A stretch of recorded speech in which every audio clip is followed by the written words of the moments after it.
So now you're standing in front of your boxes with your instruction manual in hand and probably asking yourself, where do I begin? Don't worry, we're going to walk you through all the steps to make the inventory process as simple as possible. Completing your inventory can take a bit of time, however, it really helps the rest of your assembly go smoothly. Also, if you're hiring an installer, you want to make sure they have all the parts they need on the day of the appointment. First, find an open area in your backyard next to where your playset is going to be installed. You can also do this in your garage if you prefer to inventory indoors. Depending on which playset you've purchased, you'll have a differing amount of boxes, usually between 2 and 5. We do try as best we can to put all the components in box 1 and wood parts and hardware bags in the remaining boxes. Due to space requirements, there can be some overlap. You can begin inventory by whichever box you prefer. For this example, we'll start with box 1, generally your components. You have probably already opened this box to find your instruction manual. To inventory your components, you will be using the Components section of the parts identification pages in your instruction manual.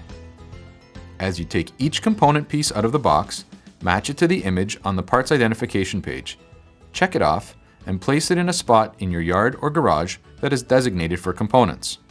Once you've inventoried all of the components, it's time to start on your wood inventory. To complete the wood inventory, you will be using the key number stamped at the end of each board. That will help you easily identify the part. Starting with box 2, or whichever you choose, remove one piece of wood at a time, checking it off in your parts identification pages, and placing it on the ground in numerical order based on the key code. Repeat this with each remaining box. Along the way, you will find one or more large hardware bags. Just set those aside until you are ready to complete your hardware inventory. Should a key code become illegible due to moisture or humidity, set it aside until the end of your wood inventory. Then compare the piece to the parts that are not checked off on your parts identification pages using the measurements and pictures to guide you. This is where your tape measure will come in handy. Now that you've gone through all of your boxes and identified the wood parts and components, you're ready to inventory the hardware. For your ease, the hardware is already sorted by key number into small plastic bags. Use the hardware section of the parts identification pages to match the key numbers on these pages to those printed on the hardware bag.